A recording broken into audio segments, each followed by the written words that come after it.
দার্জিলিংয়ে ভয়াবহ ভূমিধস, সেতু ধসে মৃত অন্তত 6। মিরিকের দুধিয়া আয়রন ব্রিজ ভেঙে পড়ায় যোগাযোগ সম্পূর্ণ বিচ্ছিন্ন হয়ে গিয়েছে। দার্জিলিং সহ উত্তরবঙ্গের 5 জেলায় রেড অ্যালার্ট জারি করা হয়েছে। সোমবার সকাল পর্যন্ত প্রবল বৃষ্টির পূর্বাভাস দিয়েছে আবহাওয়া দপ্তর।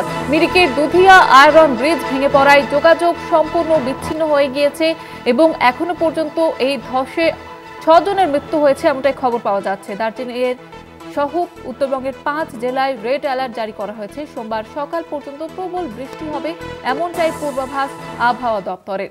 উত্তরবঙ্গের যে পরিস্থিতি তৈরি হয়েছে, নিম্নচাপের প্রভাবে জলথৈতই পরিস্থিতি, একাধিক নদীতে জলস্তর বেড়েছে, কোথাও কোথাও ধস নেমেছে। দার্জিলিংয়ে ধসে মৃত্যু হয়েছে 6 জনের। মিরিকের দুধিয়া আয়রন ব্রিজ ভেঙে পড়ায় যোগাযোগ সম্পূর্ণ বিচ্ছিন্ন এবং সোমবার সকাল পর্যন্ত প্রবল বৃষ্টির পূর্বাভাস দিয়েছে আবহাওয়া দপ্তর। কথা বলবো, টেলিফোন লাইনে রয়েছে প্রতিনিধি তনুকা দাস। তনুকা, ঠিক কি পরিস্থিতি তৈরি হয়েছে এখনো পর্যন্ত, প্রশাসনের তরফ থেকে কি কি ব্যবস্থা নেওয়া হয়েছে?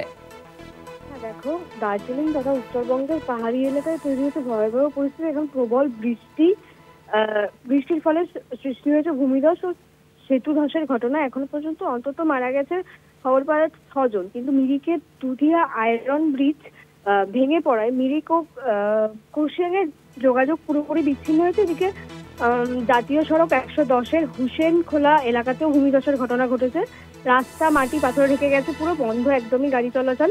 এছাড়াও প্রশাসন ও বিপর্যয় মোকাবিলা দল উদ্ধার কাজে নেমেছে। তবে অবিরাম বৃষ্টি কাজকে কঠিন করে তুলেছে। কিন্তু স্থানীয় বাসিন্দারাও নিরাপদের জায়গায় সরিয়ে নিয়ে যাওয়া হচ্ছে। প্লাস স্থানীয় বাসিন্দারাও প্রশাসনের সাথে একসাথে হাত মিলিয়ে কাজ করছে উদ্ধার কাজ।